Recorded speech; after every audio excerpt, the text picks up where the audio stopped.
We've probably all heard that expression, begin with the end in mind. Well, I'm giving you the end of this lesson now, and then we'll work our way to the beginning. Are you ready? Here it is. There's no such thing as a diversity candidate. There's no such thing as a diversity hire. Now, let's go back to the dance. As you recall, diversity at the dance is all of us, all of the visible and the invisible traits, characteristics, and experiences we bring. And because of what we all bring, the dance is diverse. So far, so good, right? Here's where things start to go south. When someone refers to a diversity candidate or a diversity hire, who are they typically talking about? I'll give you one guess. It's used to refer to members of marginalized groups. Here's another question.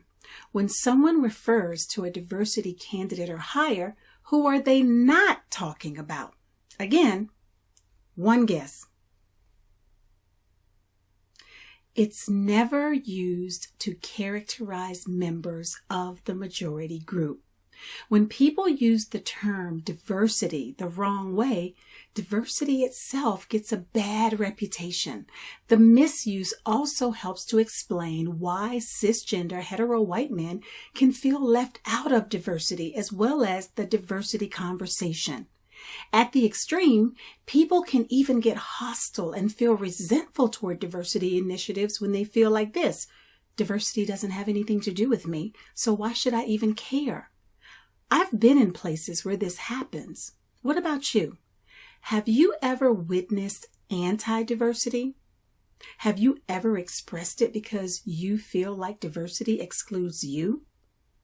The thing about diversity is that there are so many aspects and dimensions. Some are visible, most are invisible, but because of the emphasis on race, ethnicity, and gender, all of which are visible dimensions and underrepresented dimensions of diversity, we sometimes forget that diversity is much more expansive than that. And so we go down a path of, we need more diversity candidates in the pool. We need to add some diversity hires to the team. And then diversity becomes this automatic race, ethnicity, and gender thing. To put it another way, diversity has been prioritized to focus on those who come with visible dimensions of diversity that are missing or underrepresented in the workplace. And then we reduce these individuals to a label by calling them diversity candidates and diversity hires. I really need for you to get this. There is no such thing as a diverse person. A person isn't diverse. Teams are diverse. Workplaces are diverse. Companies are diverse. I am not diverse, and neither are you. Calling people diversity candidates and hires is the equivalent of othering them. And quite frankly, it's offensive. It reinforces all of the negative connotations that have unfortunately come to be associated with diversity, such as outside the norm, not mainstream, tokenism, unqualified, and the list goes on and on. In this quest for diverse teams, the term diversity has grown so degraded and is used as shorthand to further marginalize people already marginalized, people that we want to welcome to the team. We've projected onto the term itself a burden that it was never meant to carry. We can't just identify what dimensions are underrepresented or missing and call only that diversity.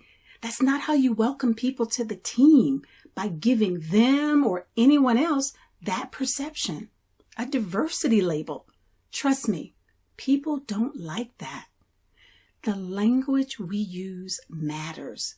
How is everyone going to view diversity as positive when we're inadvertently conditioning them to view diversity as a people of color thing, or a woman thing, or a not me thing? The fix is simple. The impact, however, is huge. It involves a cease and desist approach. In other words, just stop. The expressions diversity candidate and diversity hire should not be a part of the organization's vocabulary, nor yours. It breeds a mindset that is at odds with diversity. And as soon as we start to reclaim and reframe diversity, we can direct our efforts at striking a balance between valuing everyone and what they bring while also seeking to include underrepresented or missing dimensions of diversity. Watch this video for Bob's reaction to exploding the diversity myth and consider the positive impacts of what can happen when diversity is accurately framed to include everyone. I'll be honest, until now, hearing about diversity and seeing mostly race and gender emphasized, I thought that, as a white man, I needed to be quiet and get out of the way. Now, with this clarification, I see how so many of us are getting diversity all wrong. It's good to think about it in a different way, in a good way that includes everybody.